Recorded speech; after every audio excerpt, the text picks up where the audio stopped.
பயிற்சி 5.2 question number 4ல் 4வது subdivision. இது கொஞ்சம் அடுத்த ஹார்ட் லெவல் போகிறோம்.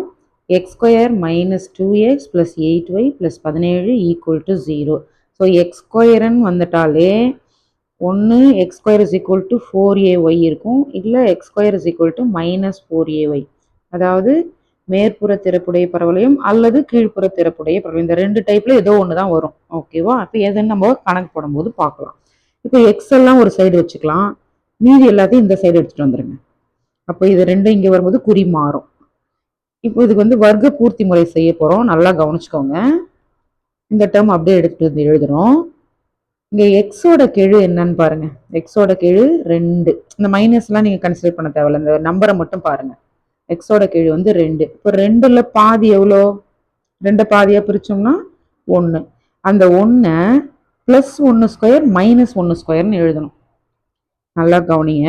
எக்ஸோட கெழுவில் பாதி, 2ல் பாதி 1, அந்த 1 ஸ்கொயர் மைனஸ் 1 ஸ்கொயர்னு எழுதணும்.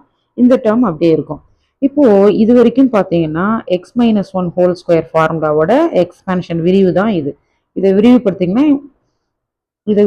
இந்த ஸ்டெப் கிடைக்கும் நமக்கு. ஓகேவா? அதனால இது வரைக்கும் நம்ம என்னன்னு எழுதுறோம்? எக்ஸ் மைனஸ் 1 ஹோல் ஸ்கொயர்னு எழுதுறோம்.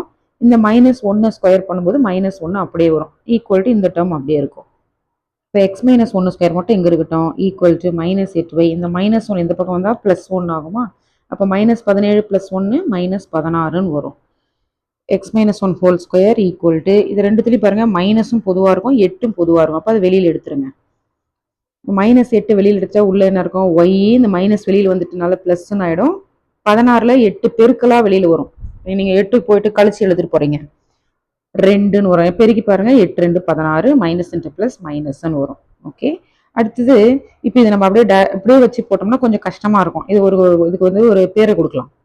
இந்த எக்ஸ் மைனஸ் 1 கேபிட்டல் எக்ஸ் எழுதுறேன், இந்த ஸ்கொயரை தூக்கி அப்படியே போடுறீங்க, ஈக்குவல் டு மைனஸ் 8. இந்த ஒய் ப்ளஸ் 2க்கு பதிலாக கேபிட்டல் ஒய்ன்னு எழுதுறேன். அதாவது எக்ஸ் மைனஸ் 1 என்னவா ஆயிடுச்சு? கேபிட்டல் எக்ஸாக மாறிடுச்சு. இப்போ ஸ்மால் எக்ஸ் எங்கே வச்சுட்டோம்னா மைனஸ் 1 எந்த போச்சுன்னா எக்ஸ் ப்ளஸ் 1ன்னு வந்துடும். அதே மாதிரி ஒய் ப்ளஸ் 2க்கு என்ன பேர் கொடுத்துருக்கோம்? Capital Y. குழப்பிக்க கூடாது. இப்போ small Y is equal to capital Y, இந்த ப்ளஸ் 2 இந்த பக்கம் வந்தால் மைனஸ் 2. ஓகே. இப்போ பாருங்க, இப்போ இது பார்த்தா நமக்கு ஒரு மாதிரி பெருசாக தெரியுதா? இப்போ இது நமக்கு பேர் வச்ச உடனே பாருங்க, X square is equal to minus 8y. அப்போ இது என்ன வடிவத்தில் இருக்கு? X square is equal to minus 4ay, அதாவது கீழ்ப்புறம் திறப்புடைய பரவளையம். ஓகேவா? கீழ்ப்புறம் திறப்புடைய பரவளையத்தில் குவியம் பார்த்தீங்கன்னா 0, -a எழுதியிருக்கேன். இயக்கு வரை வந்து இங்கே ஆப்போசிட்டில் இருக்கும். ஓகே, 1 by 1 பார்க்கலாம். இப்போது ஃபார்முலாவில் ஒய்யோட கீழ் என்ன? Minus 4a. நம்ம கண்டுபிடிச்சிருக்க கணக்கில் ஒய்யோட கீழ் என்ன? மைனஸ் 8.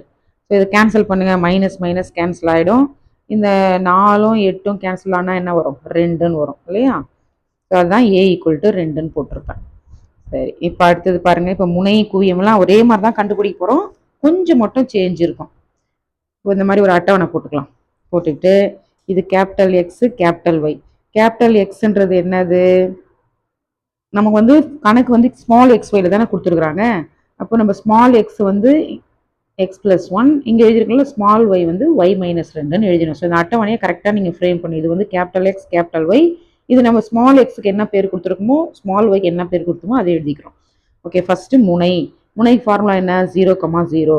இப்போது இது வந்து கேபிட்டல் எக்ஸ், இது கேபிட்டல், அதான் அங்கே மேலே எழுதியிருக்கேன் பாருங்கள். அப்போ கேபிட்டல் எக்ஸ் வர இடத்துல 0ன்னு கொடுங்க. அப்போ என்ன வரும்? 0 + 1 1, அதுதான் இந்த 1. அடுத்தது இந்த 0 வந்து கேபிட்டல் ஒய் இருக்கிற இடத்துல கொடுக்கணும். ஸோ இந்த 0 கேபிட்டல் ஒய் எங்கே இருக்குது? இங்கே இருக்குது. 0 கொடுத்தோம்னா என்ன ஆகும்? 0 - 2 -2. இதுதான் முனை. அடுத்து குவியம். நார்மலான ஃபார்முலா இங்கே எழுதிடுங்க, ஜென்ரல் ஃபார்முலா 0, -a, இதுதான் இல்லையா? இப்போ 0, a தான் என்ன கண்டுபிடிச்சோம்? 2. அப்போ -2ன்னு எழுதிடுறீங்க. இப்போ இது கேபிட்டல் எக்ஸ் வர இடத்துல 0வும் கேபிட்டல் ஒய் வர இடத்துல -2ம் இந்த இடத்துல போய் பிரதியிடுங்க.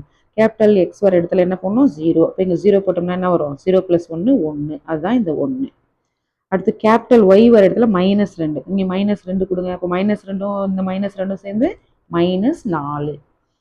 அடுத்து இயக்கு வரையின் சமன்பாடு ஒய் இஸ் ஈக்குவல் டு ஏ, இது இருக்கு இல்லையா? இயக்கு வரை ஒய் ஈக்குவல் டு ஏ.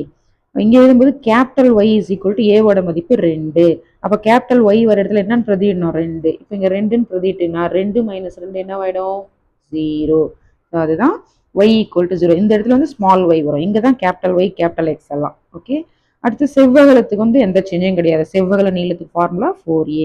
அப்போ ஏவோட மதிப்பு 2, 4 2 8. ஸோ இப்போ நீங்கள் கவனிக்க வேண்டிய இடம் இந்த வர்க்க பூர்த்தி முறையும் இந்த பேர் வைக்கிறோம் இல்லையா கேபிட்டல் எக்ஸ் கேபிட்டல் ஒய், இது மட்டும்தான். ஓகேவா?